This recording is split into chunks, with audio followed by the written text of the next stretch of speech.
আল্লাহ পাক রব্বুল আলামিন বলেন, ওই সমাজের ভিতরে আলেম থাকতে পারে, বুজুর্গ থাকতে পারে, পীর ও মুর্শিদ থাকতে পারে, কিন্তু পুরুষ হইয়া নারীদের কর্তৃত্ব মানে নবীজি সাল্লাল্লাহু আলাইহি সাল্লাম বলেন, আল্লাহ পাক রব্বুল আলামিন ওই সমাজের ভিতরে বায়ু দূষণ পদক দিয়া দেয়, ওই সমাজের ভিতরে ভূমিকম্প সৃষ্টি করে, ওই সমাজের ভিতরে রহমত বরকত থাকে না। الحمد لله نحمده ونستعينه ونستغفره ونؤمن به ونتوكل عليه ونعوذ بالله من شرور أنفسنا ومن سيئات أعمالنا من يهده الله فلا مضل له ومن يضلله فلا هادي له ونشهد أن لا إله إلا الله وحده لا شريك له ونشهد أن سيدنا وسندنا ونبينا وشفيعنا وحبيب ربنا وطبيبنا وطبيب قلوبنا ومولانا محمدا عبده ورسوله الذي أرسله الله تعالى بالحق কষ্ট লাগছে। আল্লাহ তাআলা মুসা আলাইহিস সালাতু সালামকে জিজ্ঞেস করেন, মুসা ভাঙছো ঠিক আছে, কিন্তু তোমার দিলের ভিতরে কষ্ট লাগছে, কারণ কি? কি কারণে কষ্ট লাগছে? কারণটাকে আল্লাহ জানে না? জানে। তারপরে আল্লাহ পাক রব্বুল আলামিন মুসা আলাইহিস সালাতু সালামের জবান থেকে শুনতে চায়। মুসা আলাইহিস সালাতু সালাম বলেন, আল্লাহ আপনি অর্ডার করতেন, আমি বানাইলাম, আমি কষ্ট করলাম, শ্রম দিলাম, পরিশ্রম করলাম, আবার এগুলো সুন্দর করে শুকানোর পর এগুলো ভেঙে ফেলতে বললেন, ভেঙে চুরমার করে দিলাম, নিজ হাত দিয়ে বানায়া নিজ হাত দিয়ে ধ্বংস করে দিলাম, এজন্য কষ্ট লাগতেছে। আল্লাহ পাক রব্বুল আলামিন বলেন, মুসা তুমি সাধারণ একটু কাদা মাটি দিয়া কয়েকটা পেয়ালা বানাইছো, এগুলি নড়াচড়া করতে পারে না, কথাবার্তাও বলতে পারে না, তুমি ভেঙে দিয়েছো, সেজন্য তোমার কষ্ট লাগে। মুসা আমি আল্লাহ মাটি দিয়ে আদম যদিও বানাইছি, আদমের ভিতরে আমি আল্লাহ নিজ পুত্র দিয়ে হাত দিয়া তার চেহারা বানাইছি। এই মানুষ দুনিয়াতে যাওয়ার পরে তাদের ভিতরে রূহ দিয়ে দেই, এত আদর কইরা বানাইলাম, যাদের জন্য গ্রহ নক্ষত্র চন্দ্র সূর্য জমিন আসমান সব বানাইলাম। আল্লাহ তাআলা বলেন, তাদেরকে এত আদর যত্ন করে লালন পালন করার পর তুমি সাধারণ এক টুকরা মাটিকে ভেঙে ফেলার কারণে যেমন কষ্ট লাগে, আমি আদর কইরা মানুষ বানায়া মানুষগুলিকে ধ্বংস করবো, জাহান্নামে দিব, এটাও তো আমার ভালো লাগে না। আমি তো মানুষকে জাহান্নামে দেওয়ার জন্য বানাই না, আল্লাহরও কষ্ট লাগে। বলুন তো, আল্লাহ পাকের কষ্ট লাগে মানুষকে কষ্ট দিলে? একজন মানুষ হাত উঁচু করে বলুন তো, আপনার ৬০-৭০ বছরের জীবনে কোনোদিন কষ্ট হয় নাই, কোনোদিন দুঃখ বেদনা পান নাই, সবসময় খালি সুখেই কাটাইছেন একজন মানুষ? পাওয়া যাবে? দুনিয়া এটা জায়গা না। দুনিয়া কিসের জায়গা না? চিরস্থায়ী জায়গা না, সুখ শান্তির জায়গা না। আল্লাহ তাআলা বলেন, এই দুনিয়াতে মানুষ সুখ শান্তি দুঃখ বেদনা সব কিছুর সংমিশ্রণে দুনিয়া পার করবে। সুখের একমাত্র জায়গা হলো জান্নাত, দুঃখ কষ্টের একমাত্র জায়গা হলো জাহান্নাম। আল্লাহ পাক রব্বুল আলামিন বলেন, আমি দুনিয়াতে মানুষ বানাইছি মানুষকে ধ্বংস করার জন্য নয়, কষ্ট দেওয়ার জন্য নয়। কিন্তু আল্লাহ পাক রব্বুল আলামিনের একটা বিধান হলো, মানুষ যদি অন্যায় অপকর্ম করে মাপ না নিয়ে যদি মারা যায়, পরকালে শাস্তি ভোগ করতে হবে, কোনো সন্দেহ নাই। কিন্তু এমন কিছু কিছু অপরাধ আছে, এমন কিছু কিছু জঘন্য কর্মকাণ্ড আছে যেগুলোর শাস্তি কেবল আল্লাহ তাআলা আখিরাতেই দিবে না, বরং মানুষ যদি ওই কাজগুলি জমিনে করে আল্লাহ পাক রব্বুল আলামিন বলেন, আমি আল্লাহ কখনো কখনো মানুষকে জমিনে সেই শাস্তিগুলি দিয়ে দেই। কখনো এমন কিছু অপরাধ আছে যে অপরাধের শাস্তি আল্লাহ তাআলা দুনিয়াতেও মানুষকে ভোগ করান।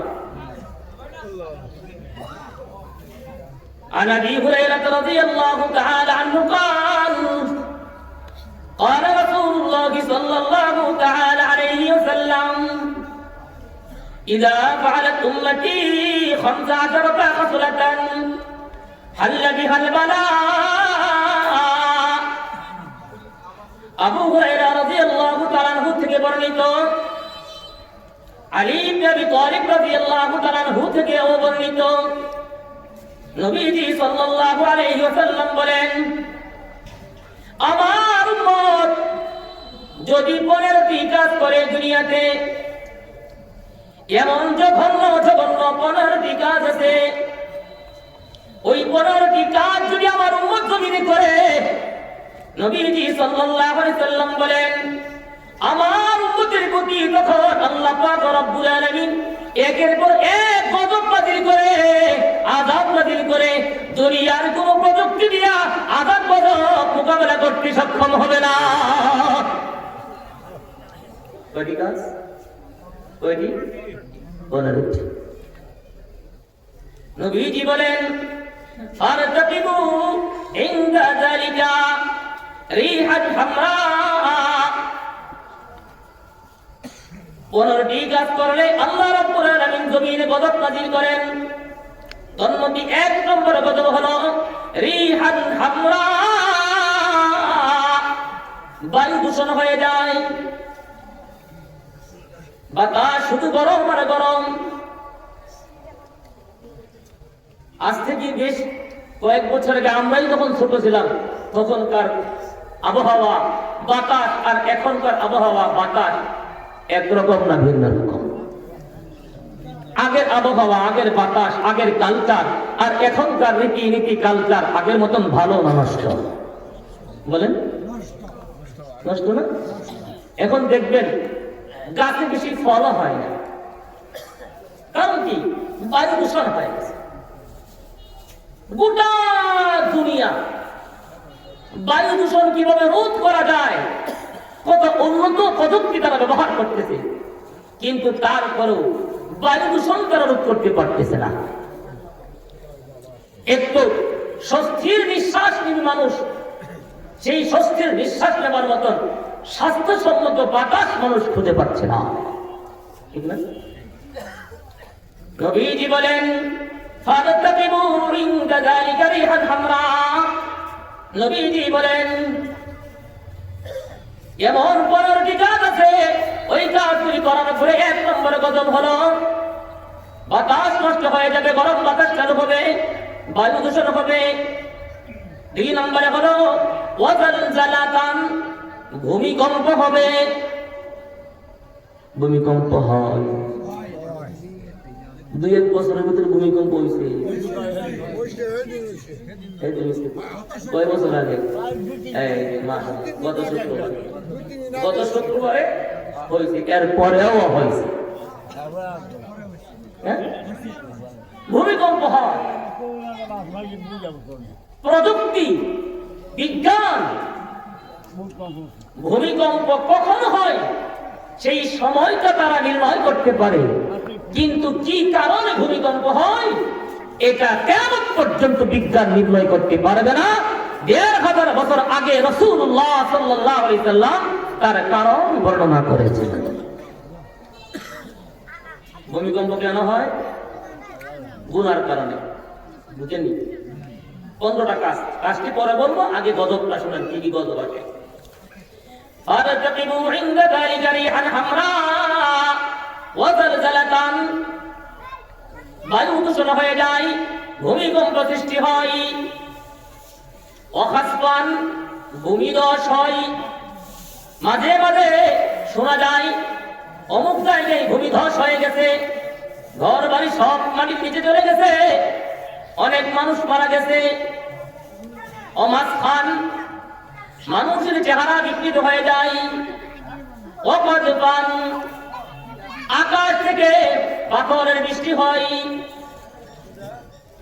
মাঝে মাঝে এমন শিলা বৃষ্টি হয়, যেই পরিমাণ পানির বৃষ্টি না হয় তার চেয়ে বেশি শিলা বৃষ্টি হয়। হয় কি হয় না? হয় কি হয় না? আপনাদেরকে আমি বাস্তব আমার চোখ দিয়া দেখছি। আমি অল্প বয়সের মানুষ, আপনারা আমার মুরব্বী। এই আমাদের হরিরামপুর নতুন বাজার, আজ থেকে কয়েক বছর আগে, বেশ 8-10 বছর আগের কথা ঘটনা। তখন কি জানি চৈত্র মাসে না পহেলা বৈশাখে, আগে তো পহেলা বৈশাখ গ্রামগঞ্জের মানুষ বুঝতো না। কয়েক বছর আগে পহেলা বৈশাখের নামে তার একটা মেলা করব। মেলা মানে রাতের বেলায় তারা বিভিন্ন রকমের নর্তকী এনে গান বাদ্য করবো। তো আমরা এলাকার মানুষ আমাদের মসজিদে সমবেত হয়ে আমাদের যারা করতেছিল তাদেরকে বোঝাইছি, কইরো নাই করে। আরে বলে আমার দেশ, হাফেজদের দেশ, এগুলো করবো না, গুনাহ। কিন্তু তারা বলছে যেহেতু সব পরিবেশ সব প্রস্তুতি করে ফেলছি, প্যান্ডেলা হয়ে গেছে, এইবারের মতন অনুমতিটা দিয়ে দাও, আর সামনে করবো না। যারা করতেছে তারা আমাদের আপনজন, কিন্তু সেই বুঝ নাই। আমরা বুঝাইলাম, কাজ হলো না। আমরা যোহরের নামাজের পর মেধার পর আমাদের জামে মসজিদে বৈশা এলাকার লোকজন যে কয়জন ছিল সেই কয়জন নিয়ে খতমি ইউনুস শুরু করলাম। আসলে নামাজের পরে দোয়া করলাম। দোয়া করার পরে আরেকজন সাথে নিয়ে আমি বাজারে আসলাম, যে বাজারে একটু যাই, কাম সেটা দেখে আসি কোন পর্যায়ে আছে। বাজারের একবারে উত্তর কর্নায় দুধের হোটেল ছিল, এখন কি আছে? ওই হোটেলে আসছে। ওই হোটেলে আসলে আমরা তো ঢুকলে এমনি যদি টিভি চলতো, কিন্তু আমরা ঢুকলে তখন টিভি বন্ধ করে দিত। এটা আমার ভালো অভ্যাস। আমি আরেকজন সাথে নিয়ে বাজারে ঢুকছি ওই হোটেলে, যে চা খাইতেছি। হঠাৎ করে দেখি আশেপাশে কোথাও কোনো মানে আকাশ মেঘাচ্ছন্ন না, কিছুই না।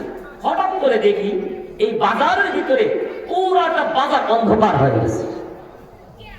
কসম করে বলতেছি, এক ফোঁটা বৃষ্টি হয় নাই, কিন্তু এই পরিমাণ শিলা বৃষ্টি হয়েছে, পাথর পড়ছে, শিল পড়ছে।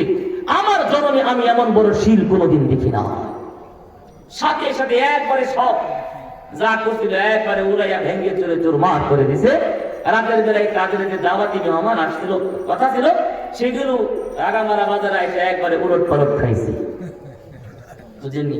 করছে কে? আল্লাহ। এই জন্য নবীজি সাল্লাল্লাহু আলাইহি ওয়াসাল্লাম বলেন, ফারতাকিবু ইনদা যালিকা রিহান হামরা। বায়ু দূষণ হবে, ওয়াজালজালাতান ভূমিকম্প হবে, ওয়াখাসফান ভূমিধস হবে, ওয়ামাসখান চেহারা বিকৃত হয়ে যাবে, ওয়াকাদফান আকাশ থেকে পাথরের বৃষ্টি হবে। শুধু এতটুকু নয়, নবীজি সাল্লাল্লাহু আলাইহি ওয়াসাল্লাম বলেন, ওয়া আয়াতিন তাতাবা কানিযামি কাতইন সালাকাহু ফাতাতাবা। নবীজি সাল্লাল্লাহু আলাইহি ওয়াসাল্লাম বলেন, একটা তসবির সুতা ছিঁড়ে গেলে দানাগুলি যেমন একের পর এক পড়তে থাকে, ঠিক তেমনি ভাবে আল্লাহ পাক রব্বুল আলামিন ওই জাতির উপরে আসমান থেকে জমিন থেকে চতুর্দিক দিয়া এমন গজব নাযিল করে, দুনিয়ার কোন মানুষ তা মোকাবেলা করতে সক্ষম হবে না। বুঝছেন তো গজবগুলি কি? তাহলে এই গজবগুলি কেন আসে? 15টা কারণ কি? ওই হাদিসটা আপনাদেরকে শোনাই। আল্লাহ তাআলা আমাদেরকে যত মাল দিতেন, তোর মধ্যে সবচেয়ে হালাল মাল হলো হাদিয়ার মাল। কিসের মাল? হাদিয়ার সম্পদ। বুঝলেন না? এটা আপনারা একজন আরেকজনকে হাদিয়া দেন না, এই হাদিয়ার সম্পদ সবচেয়ে হালাল, সবচেয়ে হালাল।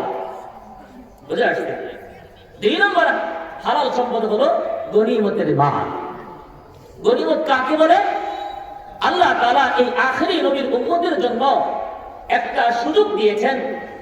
মুমিন ও মুসলমানরা যখন কাফেরদের সাথে যুদ্ধ হয়, যুদ্ধ হওয়ার পরে কাফেররা যখন পরাজিত হয়, তখন কাফেরদের কাছ থেকে যত মাল সম্পদ পাই এগুলো মুমিন ও মুসলমানদের জন্য হালাল, এগুলো হলো মালে গনিমত। সুবহানাল্লাহ। পূর্বে কোন নবীর উম্মতের জন্য এই সুযোগ ছিল না। যেমন আফগানিস্তানের মুল্লারা, তালিবানরা, হ্যাঁ, আমেরিকার বিশাল বড় বড় দামি দামি পাওয়ারফুল অস্ত্র, কোটি কোটি টাকার অস্ত্র সেগুলো ফেলে রেখে চলে গেছে। এখন এগুলো সব আফগানিস্তানের তালিবানদের জন্য হালাল করেছেন কে? আল্লাহ। আর আমাদের এই দেশ ৭১ স্বাধীন হওয়ার পরে আমাদের এই দেশ থেকে পার্শ্ববর্তী দেশ যা নিয়েছিল সব চুরি করে সব নিয়ে গেছে। পাকিস্তানিরা যত অস্ত্র সম্পদ এখানে রেখে দিয়েছিল, রেখে পলায়ন করেছিল, এই সমস্ত সম্পদ লুট করে নিয়ে গেছে ভারত, চুরি করে নিয়ে গেছে। তো মানে গনিমত কোনটা?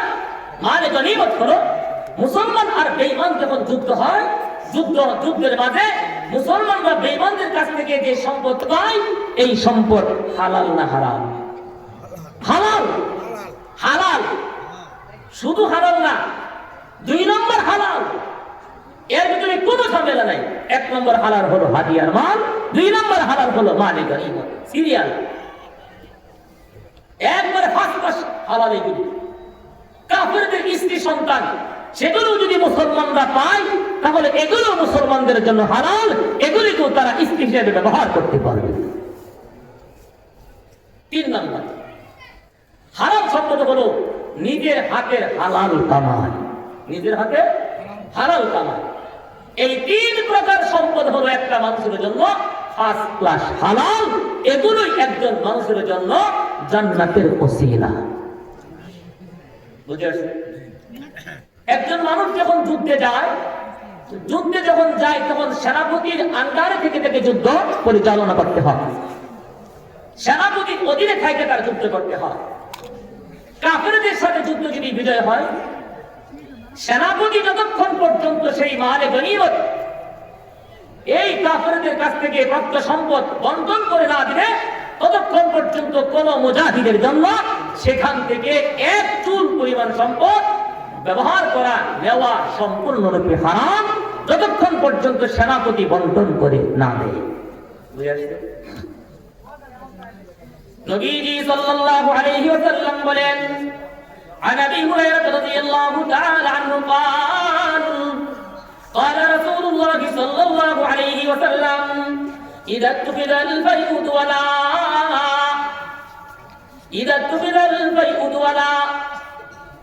দুনিয়ার মানুষ মালে গনিমতকে যখন নিজের সম্পদ মনে করবে, মালে গনিমতকে বন্টন করার আগ পর্যন্ত যখন নিজের সম্পদের মতন হারাম মনে করবে, অথচ এটা অপরাধ। নবীজি বলেন, গনিমতের মালকে যদি কোনো ব্যক্তি নিজের সম্পদের মতন মনে করে, তাহলে ওই জাতির উপরে, ওই ব্যক্তির উপরে গজব নাযিল হবে। ওয়াল আমানাতু মাগনামা, যদি কোনো ব্যক্তি আমানতকে মালে গনিমত মনে করে, যদি কোনো ব্যক্তি আমানতের খেয়ানত করে, আল্লাহ রাব্বুল আলামিন সেই ব্যক্তির উপর গজব নাযিল করে, সেই ফ্যামিলির উপর গজব নাযিল করে, ওই সমাজের উপর গজব নাযিল করে। আমানতের খেয়ানত করা হারাম। আচ্ছা, আমানত বুঝুন তো, আমানত আপনি যদি কারো কাছে ৫০০ টাকার একটা নোট আমানত রাখেন, তোমার কাছে আমানত রাখলাম, তারপরে আপনি এই টাকা ব্যবহার করবেন তো দূরের কথা, খরচ করবেন তো দূরের কথা, এই টাকাটা পরিবর্তন করাও আপনার জন্য জায়েজ হবে না। আমি যে টাকাটা আপনাকে দিয়েছি, যে নোটটা দিয়েছি, আমানত হিসেবে আপনার কাছে রাখছি, হুবহু সেই টাকাটাই আমাকে চাহিদা মাত্রই ফেরত দিতে হবে। এটা হলো আমানতের যথাযথ আদায়। বলুন তো, আমাদের কাছে আমানতের কি খেয়ানত হয় কি হয় না?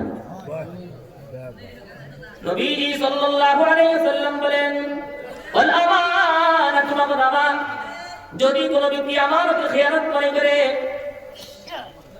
আমার মাথার চুল থেকে পা পর্যন্ত যত অঙ্গ আছে সবগুলিকে দিয়েছেন, আমাদেরকে দিয়েছেন। আল্লাহ পাক রব্বুল আলামিন বলেন, আমি মাথার চুল থেকে শুরু করে পায়ের নখ পর্যন্ত যত সম্পদ তোমাদেরকে দিয়েছি, এই সমস্ত অঙ্গ প্রত্যঙ্গ তোমাদের কাছে আমানত। আল্লাহ পাক রব্বুল আলামিন বলেন, আমি প্রত্যেকটা অঙ্গের জন্য আলাদা আলাদা আইন করে দিয়েছি। যাকে যে জায়গায় ব্যবহার করতে হবে, ভিন্ন খাতে ব্যবহার করা যাবে না। যদি কোনো ব্যক্তি খেয়ানত করে, আল্লাহ পাক রব্বুল আলামিন বলেন, শুধু আখিরাতে গজব দিব, শাস্তি দিব তা নয়, বরং জমিনে এমন কখনো কখনো আছে আমি আল্লাহ তাদের আমানতের খেয়ানতের কারণে গজব নাযিল করে দিব। আপনার কাছে আপনার সন্তান আমানত। সন্তানের মালিক কে? বলেন, সন্তানের মালিক কে? সন্তান দেয় কে? নাকি সাধু বাবা দেয়? সন্তান দেয় কে? আল্লাহ। সন্তান দিয়েছেন আল্লাহ, এটা আমার কাছে আমানত। মাল দিয়েছেন কে? কে দিয়েছেন মাল? মালও আমানত। আল্লাহ পাক রব্বুল আলামিন বলেন, ইয়াউমা লা ইয়ানফাউ মালু ওয়ালা বানুন ইল্লা মান আতাল্লাহা বিকলবিন সালিম। দুনিয়াতে মানুষ বিপদে পড়ে গেলে বিপদ থেকে উদ্ধারের জন্য মাল খরচ করে, জনশক্তি ব্যবহার করে। বাবা যদি বিপদে পড়ে যায়, প্রথমে সন্তানেরা পাগল হয়ে যায়,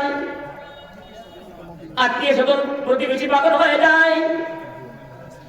এক কথায় দুনিয়াতে কোনো ব্যক্তি যদি বিপদে পড়ে যায়, বিপদ থেকে উদ্ধারের জন্য মাল খরচ করে, জনশক্তি খরচ করে, পাওয়ার ব্যবহার করে। আল্লাহ পাক রব্বুল আলামিন বলেন, কিয়ামতের দিন আমি আল্লাহর দরবার থেকে মুক্তির জন্য জনশক্তি কাজে আসবে না, পাওয়ার কাজে আসবে না, তোমার এই মাল দৌলত পাঁচ পয়সার কাজ হবে না। আমার কথা, কার কথা? আল্লাহ। ইল্লা মান আতাল্লাহা বিকলবিন সালিম। তবে দুনিয়াতে যারা অন্তর পরিষ্কার করে রাখছে, স্বচ্ছ হৃদয়ের অধিকারী, যেই কলবের ভিতরে শিরিক ছিল না, কুফর ছিল না, মুনাফিকি ছিল না, ওয়াদা খেলাফি ছিল না, কোন গুণের দাগ কলবের ভিতরে জমা ছিল না, আল্লাহ পাক রব্বুল আলামিন বলেন, এমন মানুষগুলি কাল কিয়ামতের ময়দানে আল্লাহর দরবারে জান্নাতি হবে, কোনো সন্দেহ নাই। সুবহানাল্লাহ। নবীজি সাল্লাল্লাহু আলাইহি সাল্লাম বলেন, যদি কোনো ব্যক্তি আমানতের খেয়ানত করে, সেই ব্যক্তির উপরে গজব নাযিল হয়। ওয়াযাকাতু মাগরামা। যদি কোনো ব্যক্তি যাকাতকে জরিমানা মনে করে, যখন জাতি, সম্প্রদায়, কোন সমাজ, কোন রাষ্ট্র, কোন ব্যক্তি যাকাতকে জরিমানা মনে করে, আল্লাহ পাক রব্বুল আলামিন বলেন, আমি আল্লাহ তাদের উপরে গজব নাযিল করি, বায়ু দূষণ করে দেই, ভূমিকম্প সৃষ্টি করে দেই। দুনিয়ার কোন প্রযুক্তি দিয়া আমার ভূমিকম্প রোধ করতে পারবে না। ট্যাক্স ফাঁকি দেওয়ার জন্য আমাদের এদেশে বহু কোটি আছে, বিভিন্ন ভাবে তারা সলসা তৈরি করে। কি করে না? ট্যাক্স ফাঁকি দেয়। আমি কয়েকদিন আগে হবিগঞ্জ মোড়ের মাঝে এক মাদ্রাসায় গেছি, তো দেখলাম হবিগঞ্জে বিশাল এক মাদ্রাসা, 5 তলা বিল্ডিং, সামনে 2 তলা বিশাল বড় মসজিদ। গিয়া দেখি আল্লাহ রহমতে ছাত্র একজনও নাই, শুধু একজন ইমাম সাহেব। ঢাকা থেকে খায়া উড়ে সেখানে বিশাল বড় একটা হোটেল আছে, হোটেলের নাম বলো নাকি চিনবেন, এত আমি সব বলতেছি না। আমি জিজ্ঞেস করলাম ইমাম সাহেবকে, বললাম যদি কফি দাওয়াত, ঠিক আছে, আমাদের কাছে কফি খাইলাম। জিজ্ঞেস করলাম যে ঘটনা কি, এত বিশাল মসজিদ মাদ্রাসা কমপ্লেক্স, ছাত্র নাই। হুজুর আসলে এখানে কোনো ছাত্র নাই, কারণ ওইটা মসজিদ মাদ্রাসা করছে মূলত মাদ্রাসা দ্বীনের শিক্ষার জন্য নয়, বরং যে লোকটা করছে তার মূলত বাড়ি হলো চট্টগ্রাম, থাকে কুমিল্লা, ঢাকা, সিলেট। রুটটা হওয়ার সময় এই রুটের কন্ট্রাক্টর ছিল, ইঞ্জিনিয়ার ছিল সেই লোকটা, কত হাজার কোটি টাকার মালিক, ওরে ছাড়া কেউ জানে না। তো এই যে মসজিদ মাদ্রাসা করছে, এই লেভেল দিয়া সে কর ফাঁকি দেয়, বলেন না?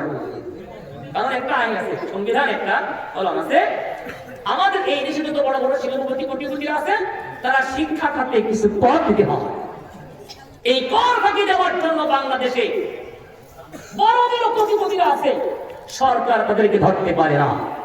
আওয়াজ দিয়ে বলেন তো, আল্লাহ পাক রব্বুল আলামিন ধনীদের উপরে যাকাত ফরজ করে দিয়েছেন। এটা মালের উপরে আল্লাহ প্রদত্ত কর।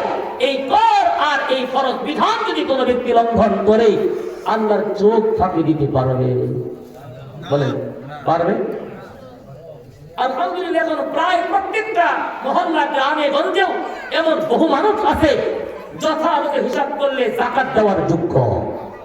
এমন বহু মানুষ আছে গ্রামে গঞ্জে, এমন বহু মানুষ আছে এখন যাকাত দেওয়ার যোগ্য। যাকাত দিতে গেলে কোটি কোটি টাকার মালিক হওয়া লাগে না, 10 লক্ষ টাকার মালিক হওয়া লাগে না।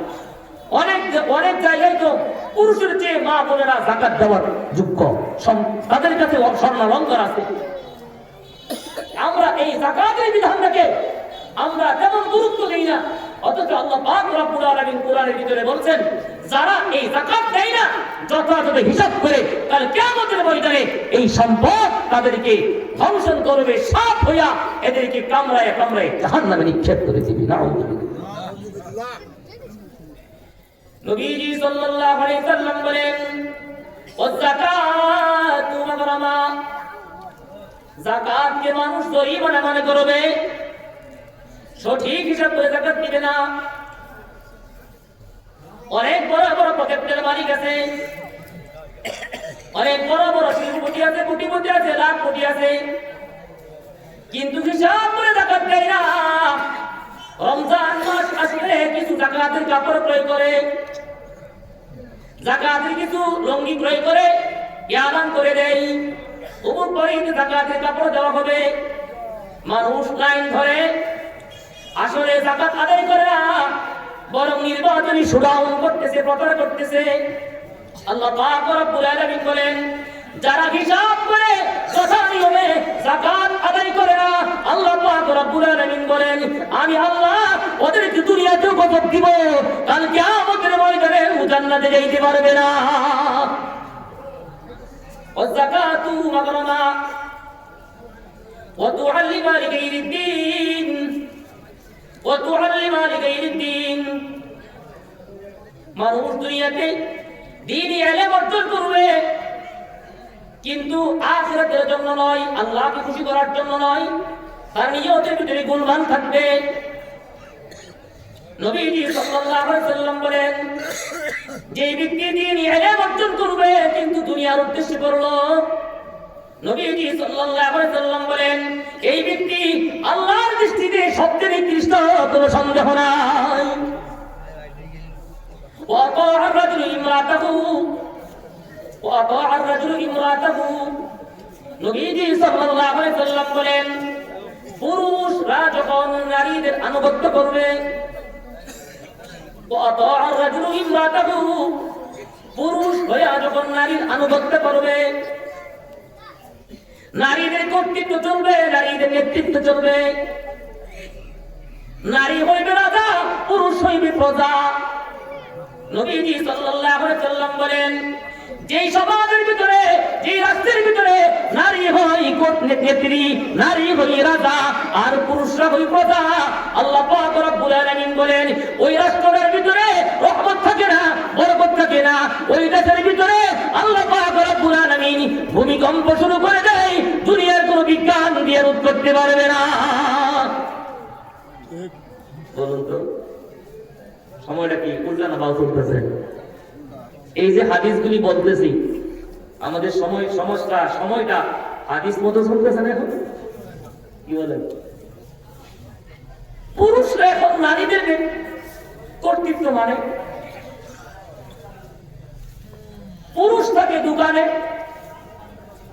বিভিন্ন খেতে খামারে কাজ করে, নারীদেরকে পাঠায় দেয় বাজার করার জন্য, মার্কেট করার জন্য। আছে না নাই? রাসূলুল্লাহ সাল্লাল্লাহু আলাইহি সাল্লাম ১৫০০ বছর আগে বলে গেছেন, وأطاع الرجل امرأته পুরুষ হইয়া যখন নারীদের আনুগত্য করবে, আল্লাহ পাক রব্বুল আলামিন বলেন, ওই সমাজের ভিতরে আলেম থাকতে পারে, বুজুর্গ থাকতে পারে, কিন্তু পুরুষ হইয়া নারীদের কর্তৃত্ব মানে নবীজি সাল্লাল্লাহু আলাইহি সাল্লাম বলেন আল্লাহ পাক রব্বুল আলামিন ওই সমাজের ভিতরে বায়ু দূষণ গজব দিয়ে দেয়, ওই সমাজের ভিতরে ভূমিকম্প সৃষ্টি করে, ওই সমাজের ভিতরে রহমত বরকত থাকে না।